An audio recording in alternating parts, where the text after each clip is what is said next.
qaroomina beektotaa fi qaroomina wallaaltotaa. Qaroominni beektotaa sammuudhaan madaalama, deeddii osoo hin taane dandeettiitu laalama. Beekaan gaafa qaroomu laafaasaa jabeeffata, wallaalaan yoo qaroomu maatiisaa maseeffata. Beekaan gaafa qaroomu xiqqaa isaa guddisa, wallaalaan yoo qaroomu guddaasaatu kuffisa. Beekaan gaafa qaroomu uf ta'ee warraaf ta'a, wallaalaan yoo qaroomu uf jibbee ormaaf na'a. Beekaan gaafa qaroomu diigamaa jaaruuf fiiga, wallaalaan yoo qaroomu waan ijaarame diiga. Beekaan gaafa qaroomu boona balaaleffata, wallaalaan yoo qaroomu booniinsa aadeeffata. Beekaan gaafa qaroomu maqaa sabaa bareecha, wallaalaan yoo qaroomu maqaa abbaa balleecha. Beekaan gaafa qaroomu hamilee namaa eega, wallaalaan yoo qaroomu injirreen nama qeeqa.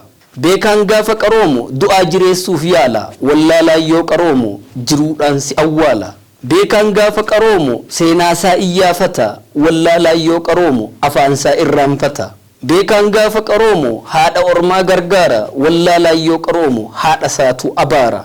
Beekaan gaafa qaroomu galfata du'aa baata, wallaalaan yoo qaroomu yaboonam jiruu nyaata. Beekaan gaafa qaroomu siif buusee si qabata, wallaalaan yoo qaroomu bu'aa waliin si gata. Beekaan gaafa qaroomu qarree nama deebisa, wallaalaan yoo qaroomu qarree nama teessisa. Beekaan gaafa qaroomu moofaa ufii haaromsa, wallaalaan yoo qaroomu gadhee ormaa gaaromsa.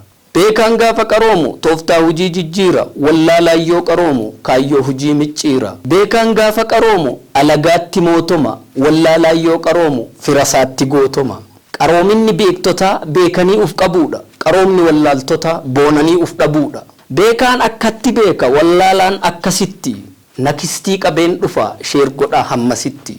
Rabbii gaditti Oromoo abdiin koo isin qofa, na guddisuu yoo feetan tiktookii qofaa miti yuutuubii koo hordofaa.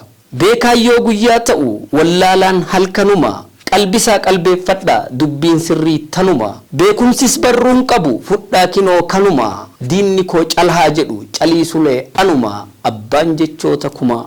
Biiftuu Foundation Entertainment galatooma.